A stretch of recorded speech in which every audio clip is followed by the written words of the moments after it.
Ever get that feeling? Like a song just reaches into your soul and kind of shakes you to your core. Oh, absolutely. That's the power Otis Redding had. Yeah.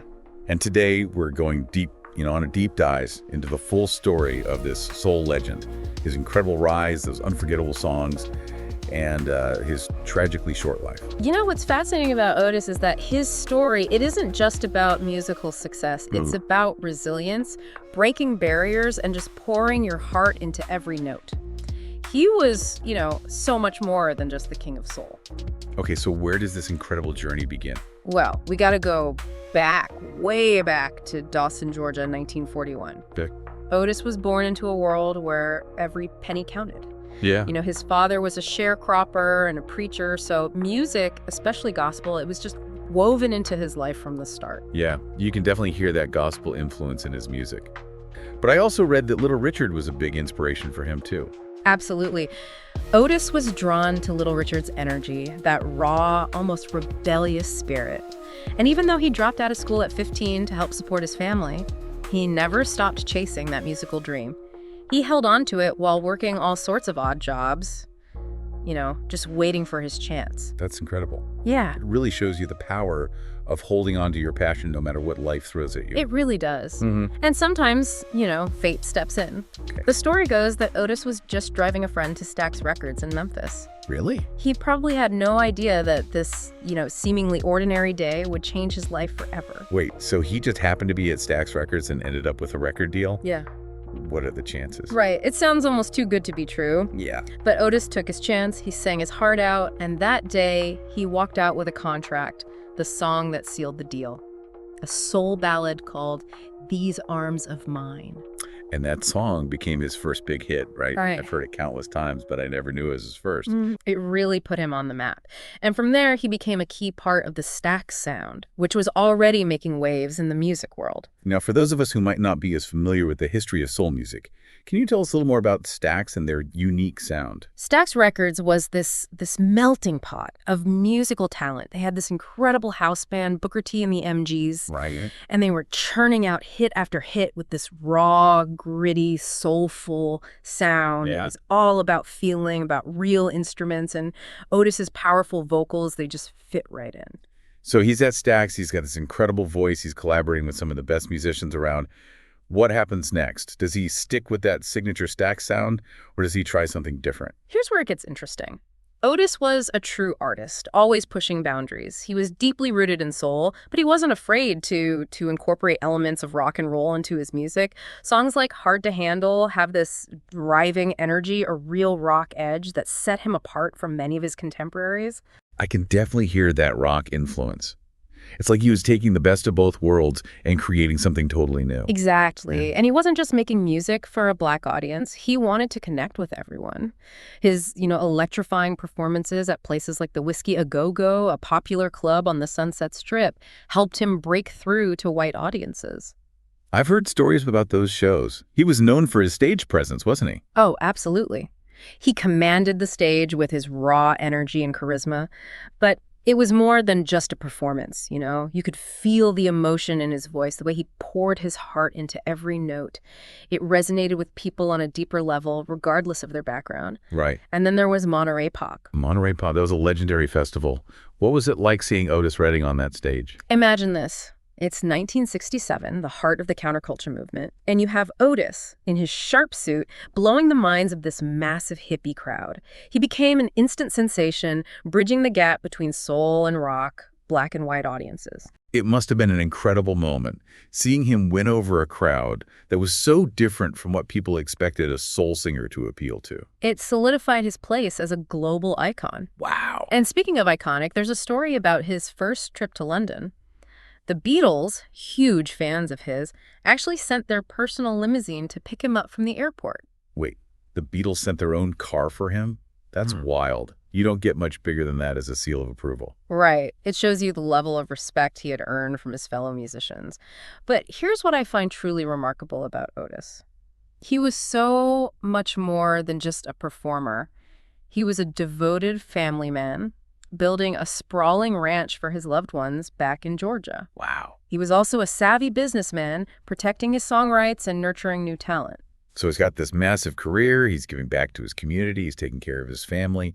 It seems like he was really hitting his stride, both personally and professionally. He was. Yeah. And there was another side to Otis that often gets overlooked. His love story with Zelma Atwood. Their relationship started with an argument, of all things, but it blossomed into this deep, enduring love that anchored him amidst all the chaos of fame. It's always heartwarming to hear about a strong love story, especially in the world of music where things can be so unpredictable. It really adds another layer to his story, but sadly, as we all know, Otis's life was cut tragically short. The plane crash.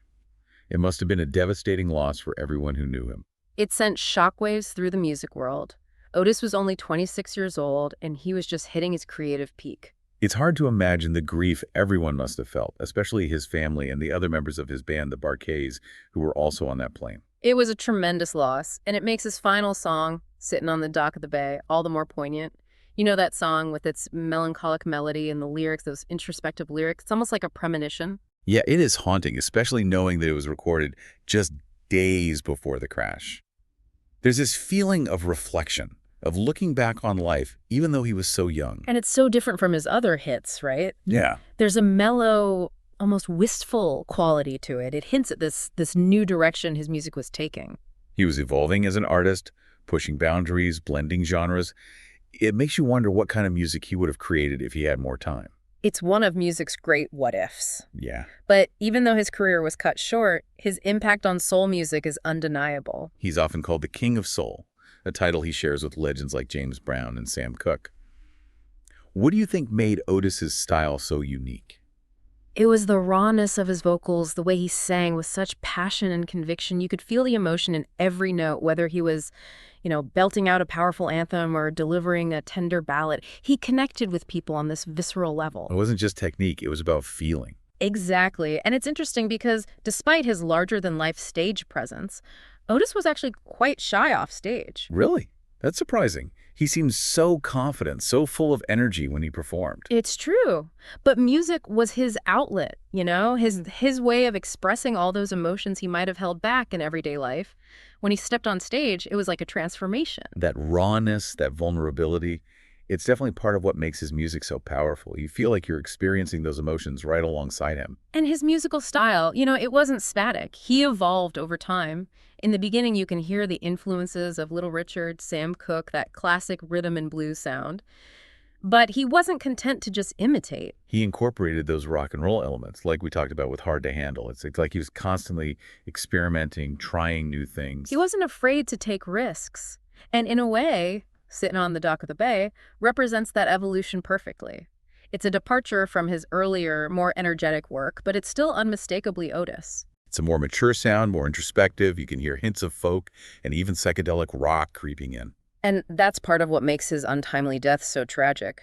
We'll never know what musical heights he could have achieved, what other genres he might have explored. It's a huge loss for music, for sure. But thankfully, we have the music he left behind. It's a testament to his incredible talent and his enduring legacy. And his legacy extends beyond the music. Otis was a devoted family man, a savvy businessman, and he had this deep desire to give back to his community. Yeah, you can't help but admire his dedication to his family and his vision to build a summer camp for underprivileged children.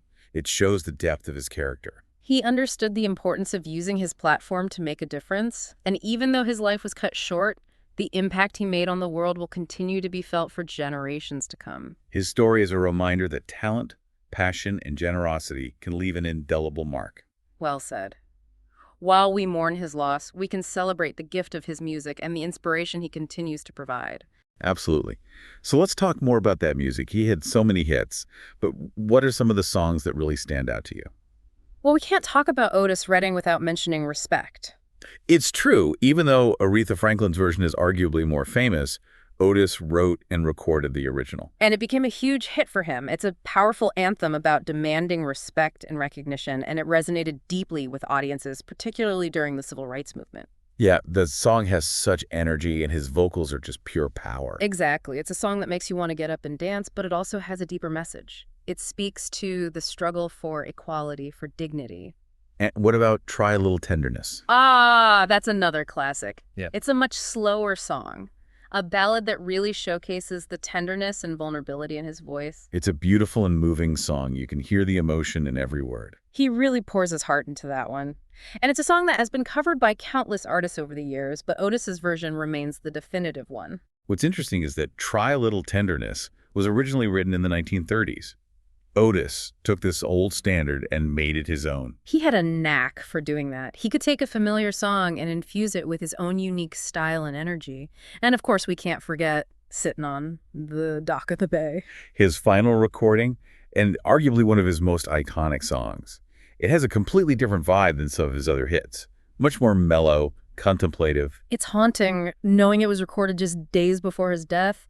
There's a real sense of introspection and melancholy in that song, and the fact that he whistles at the end instead of singing adds to its unique charm. Yeah, it's almost like he was letting go, surrendering to the moment. It's a powerful image, and it's part of what makes the song so enduring. So you have these incredible songs, Respect, Try a Little Tenderness, Sitting on the Dock of the Bay.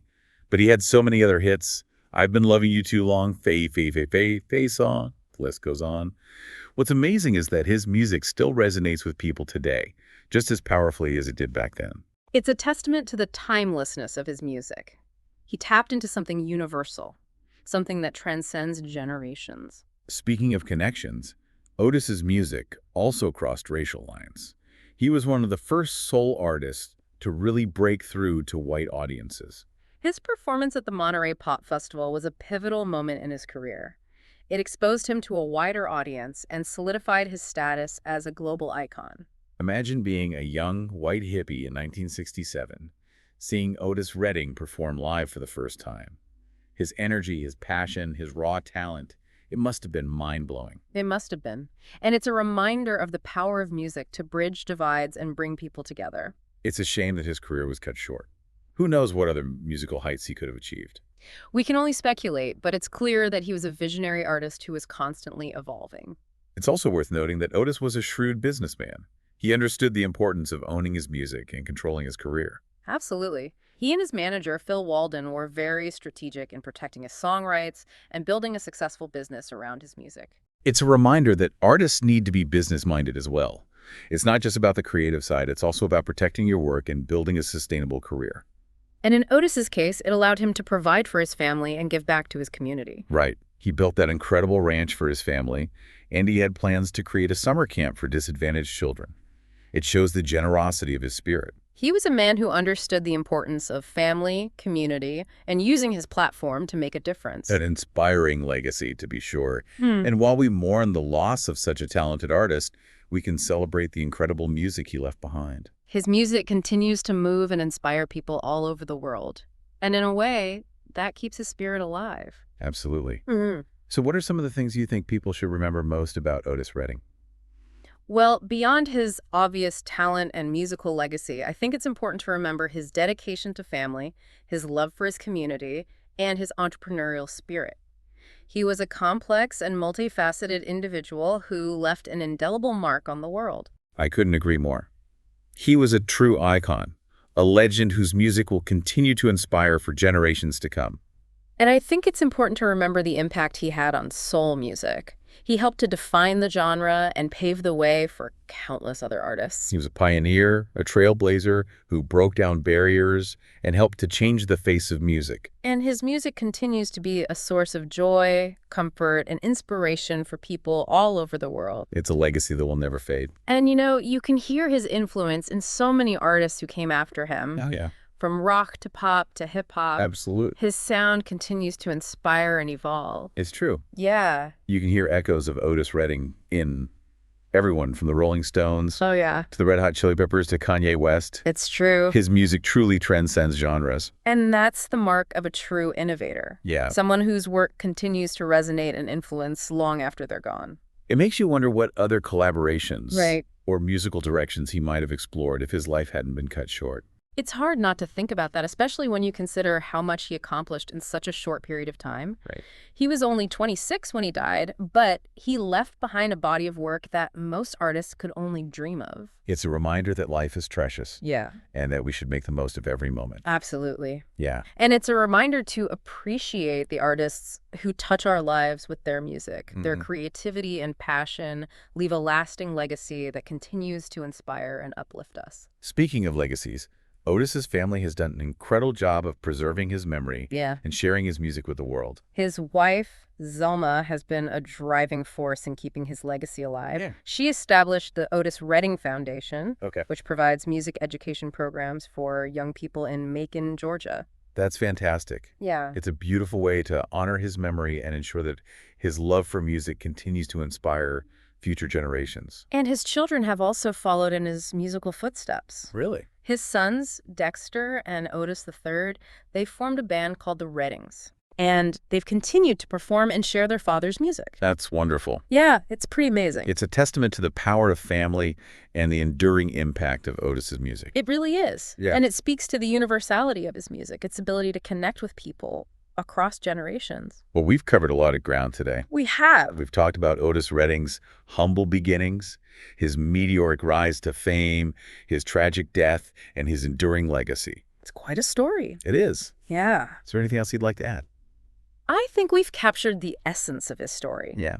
The raw talent, the passion, the love for family and community, the entrepreneurial spirit, and the lasting impact he made on music and the world. I agree. Yeah. Otis Redding was a true original, He was. a soul icon whose music continues to move and inspire us. And I think the best way to honor his memory is to keep listening to his music and sharing it with others. Yes. Let his voice continue to touch our hearts and remind us of the power of soul. Beautifully said. So to our listeners, if you haven't already, go check out Otis Redding's music. You got to do it. You won't be disappointed. No. And as always, thanks for joining us for another deep dive. It was a pleasure being here. Don't forget to like, subscribe, and leave a comment letting us know your favorite Otis Redding song.